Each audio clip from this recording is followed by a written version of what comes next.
پہلے ذکر 1960 کا، جب John F Kennedy Richard Nixon کے روبرو تھے اور انتہائی دباؤ میں بھی پرسکون۔ اس ڈیبیٹ سے سیاست پر ٹیلی ویژن کے اثر کا آغاز ہوا۔ کینیڈی پرسکون اور پر اعتماد نظر آئے، جبکہ نائب صدر نکسن، جن کی ٹانگ زخمی تھی، اسٹوڈیو کی روشنیوں میں پسینے میں نظر آئے۔ کینیڈی سروس میں آگے نکل گئے۔ آئیے اب بڑھتے ہیں 1980 کی جانب۔ جمی کارٹر بمقابلہ رونالڈ ریگن، جو پانسا پلٹنے میں سب سے زیادہ مؤثر رہا۔ صدر کارٹر کی تنقید پر ریگن کے فوری اور ہلکے پھلکے جوابات سے ان کی مؤثر شخصیت اور بلاغ کی مہارت دونوں کا اظہار ہوا۔ اس لمحے کو ایسا موڑ سمجھا جاتا ہے جس نے ریگن کی بھاری اکثریت سے فتح میں مدد دی۔ اگلا مباحثہ 1988 کا، جب جارج ایچ ڈبلیو بش کے مقابل مائیکل ڈوکاکس کا جواب جو جذبات سے عاری تھا۔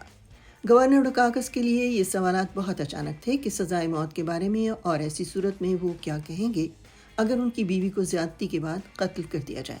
انہوں نے جس پرسکون انداز میں جواب دیا، اس پر بہت تنقید ہوئی اور ان کی انتخابی مہم کو خاصا نقصان پہنچا۔ 1992 میں گورنر بل کلنٹن، صدر جارج ایچ ڈبلیو بش اور بزنس مین ایچ راس بروک کے درمیان مباحثے کے دوران ایک سوال کے جواب میں کلنٹن کا ہمدردانہ انداز اور صدر بش کا گھڑی میں ٹائم دیکھنا کلنٹن کے اس تاثر کی مضبوطی کا باعث بنا کہ وہ زیادہ مناسب امیدوار ہیں۔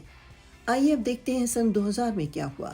نائب صدر ایل گور کا گورنر جارج ڈبلیو بش کے مقابل ٹھنڈی سانس بھرنا بہت نقصان دہ ثابت ہوا۔ سنائی دینے والی ٹھنڈی آہیں اور بش کی ممکنہ شکست کا تاثر ان کے کسی کام نہ آئے۔ گور کے رویے سے بعض ووٹر دور ہوئے اور اس کی وجہ سے الیکشن کا نتیجہ کانٹے کا رہا۔ 2024 کے پہلے صدارتی مباحثے کے بعد کے ہفتوں میں صدر بائیڈن کو، جنہیں بہت سے ووٹروں نے بہت معمر سمجھا، اچانک یہ اعلان کرنا پڑا کہ وہ صدارتی دوڑ سے الگ ہو رہے ہیں۔ ان مباحثوں سے ظاہر ہوتا ہے کہ کیسے کسی امیدوار کی کارکردگی لوگوں کا نظریہ تبدیل کر سکتی ہے اور جس کا نتیجہ ان کی انتخابی مہم میں کامیابی یا ناکامی کا باعث ہو سکتا ہے۔